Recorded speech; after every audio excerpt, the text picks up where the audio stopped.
Hello, welcome to another edition of Across the World.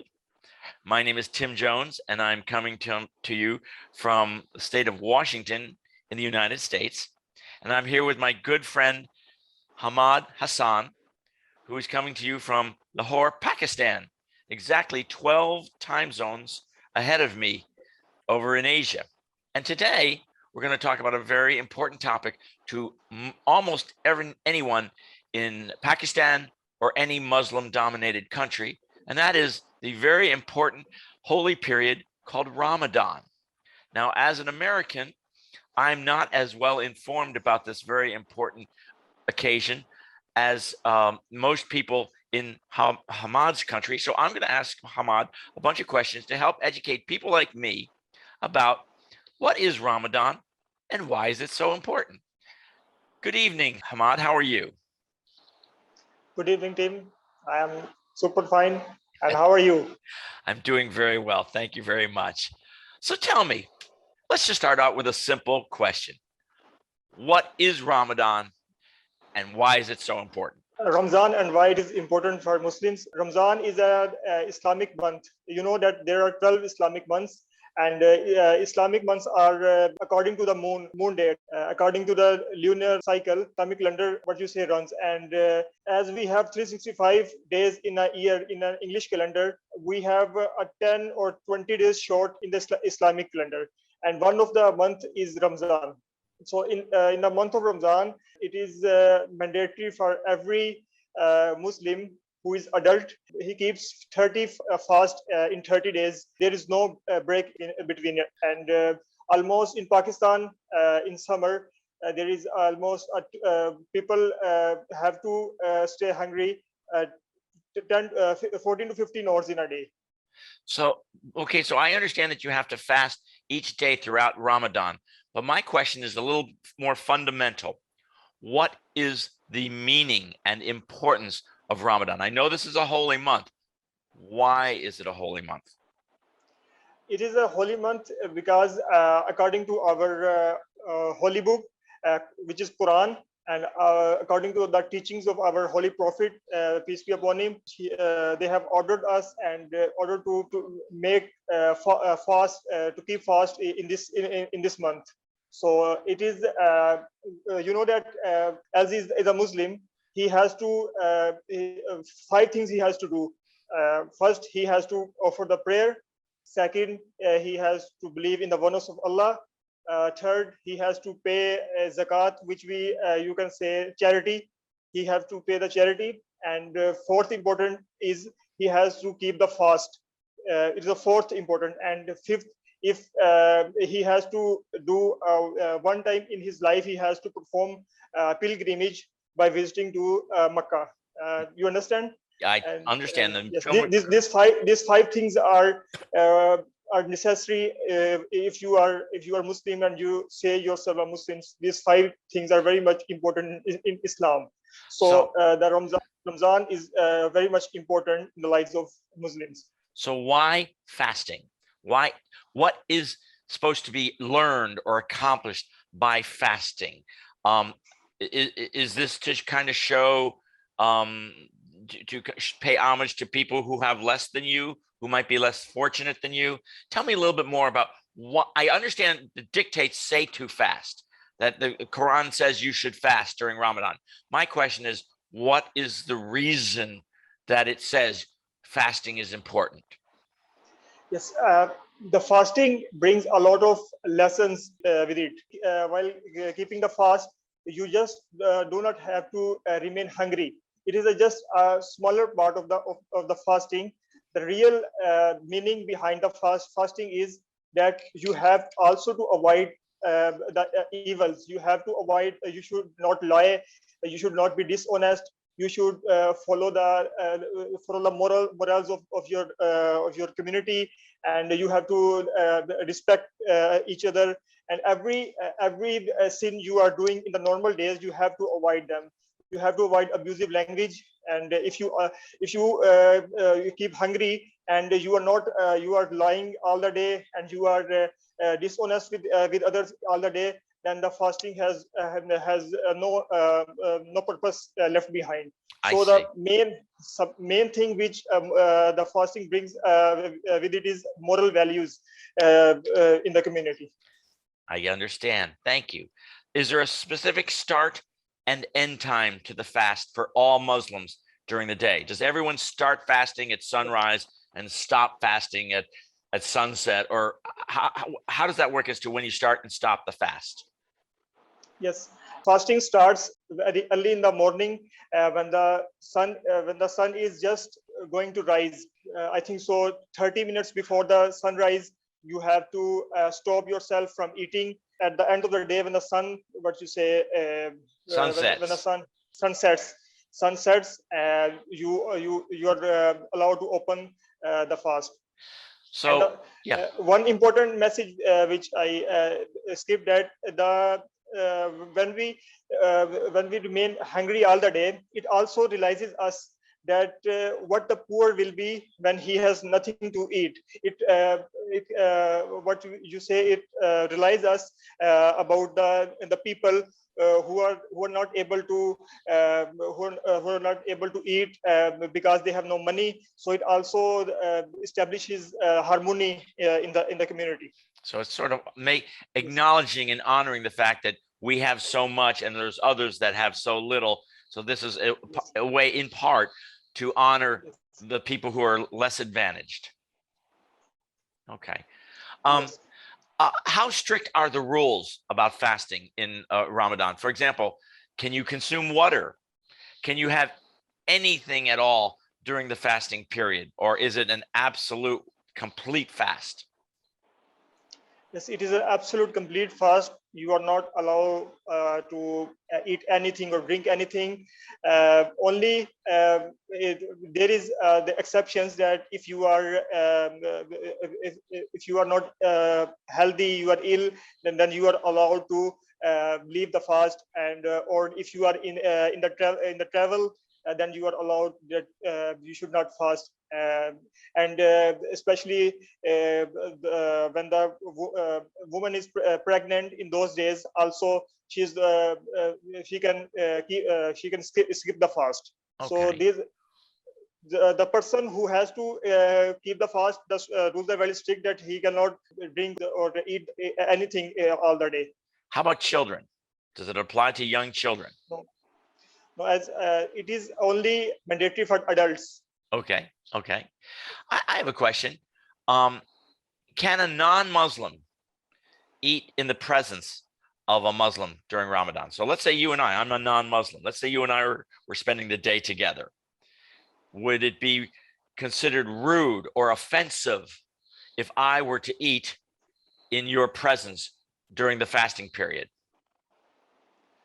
No, if you are non-Muslim and you are not following Islam, then it is okay. That we understand that you have not anything mandatory on yourself. That you can eat everything in front of us.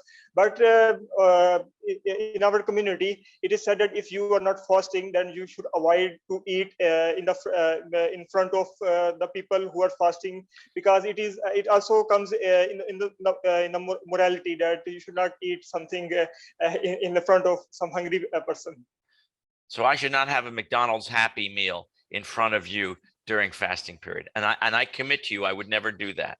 I would never do that. Okay. What are some other things that a Muslim should be doing or should not be doing during Ramadan to adhere to its requirements? You told me about, being kind and not being abusive in your behavior or your language.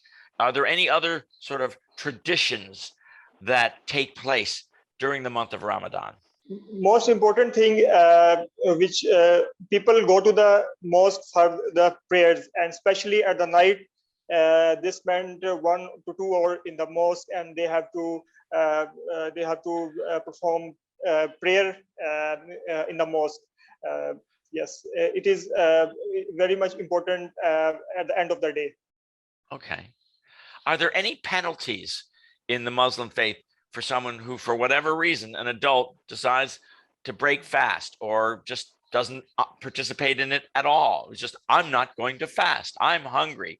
Are there any penalties? Would they be in any legal trouble with the law if they chose not to observe the fast? Would they be punished in any way? And would they be rejected by their family?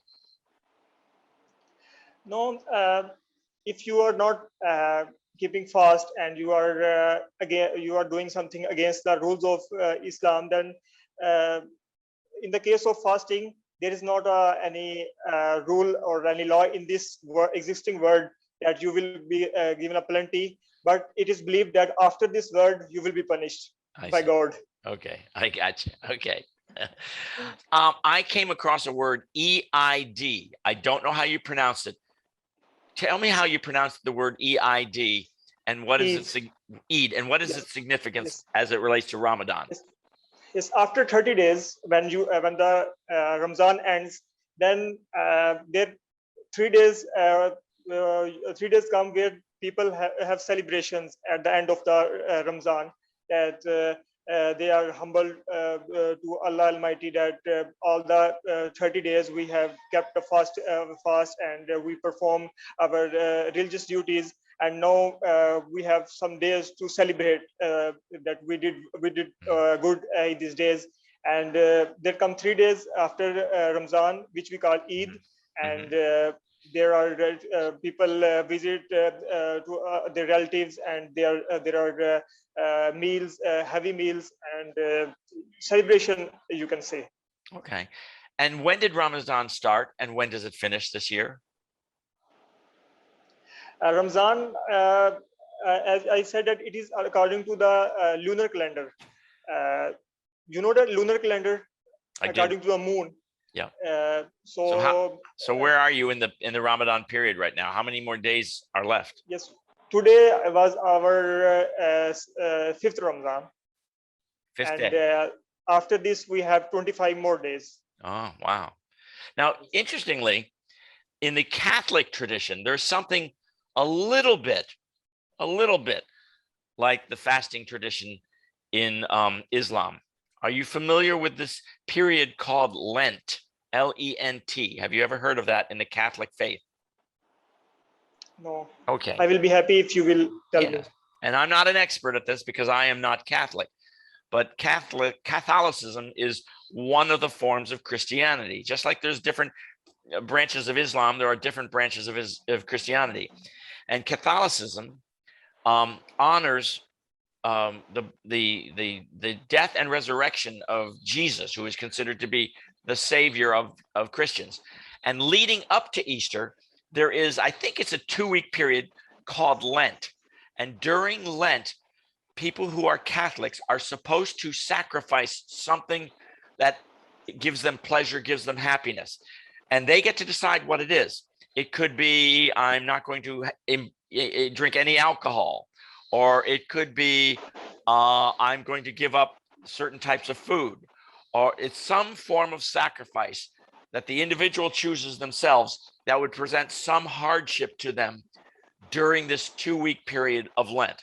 It doesn't have to be fasting. It could be, and it's only 2 weeks. It's not 4 weeks, but it is a form of sacrifice to kind of be reflective about the sacrifices that Jesus made to die for the sins of Christians. So there is a little bit of parallelism. I don't want to overstate it. I don't think it's that similar, but there is this concept of sacrifice is part of the Catholic tradition.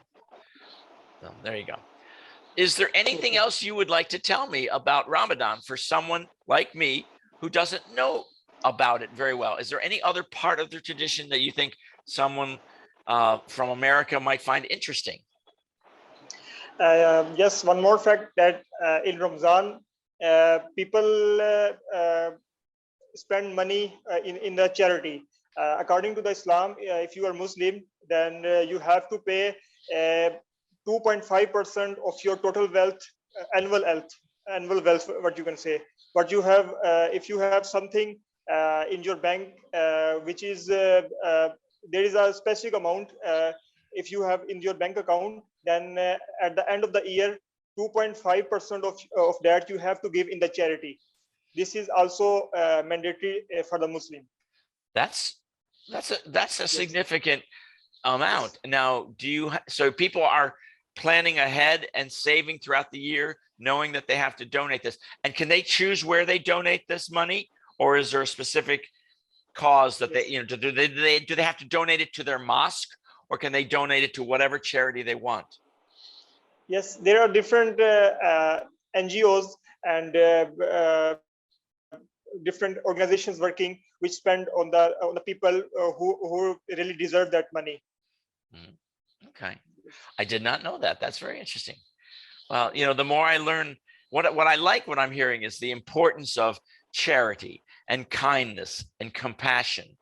And I will tell you, again, I'm not a Muslim, but there is this common element in most of the great religions of the world to be compassionate to people who have less than you, to be tolerant of people who are different, and to be kind. On a personal note, as a parent of two daughters who are now young adults, they're now 28 and 27. I told them for years and years and years, and I will tell them this today, if I could, we want to be honest, we want to be good, we want to be caring, we want to be assertive. There's all sorts of human characteristics that we strive to achieve as humans. And I've often told my daughters that if there's one human character trait that I would encourage you to work on as one of the most important traits to be human, it's kindness. It's being kind to other people, no matter their background, no matter their beliefs, no matter their traditions, no matter their race or gender. Kindness. And I hear that coming out in, as you describe some of the requirements of Ramadan, that's a very important aspect of not only Ramadan, but also your faith. Is that true? Yes. That's good. As you know that according to Islam, if you are offering a lot of prayers, you are doing fasting, you are doing a lot of charity, but you are unfair with your society, you are grabbing the illegal money of anyone, or you are killing anyone, you are creating violence in your community, then those good things, prayers or fastings and charity, will not help you hereafter. Yeah. And God will punish you if you are not a human. You have not a human character in you. Mm-hmm. So you are telling very good lesson to your daughters, I think so. To be a human is a very good thing in today's world, especially. There you go. I agree. Hamad, another question that I have is, are there any scientific benefits for the human body in fasting? And if so, what are some of those benefits? So according to the scientists, the modern science says that fasting has many good benefits for your health. For example, when you are fasting, it helps you to lose your weight.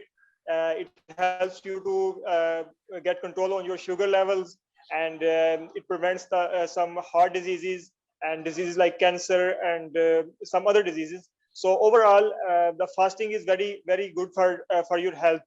If all the day you are eating, and there should be a 1 month where you should put a full stop on your eating habits and make it good for your health.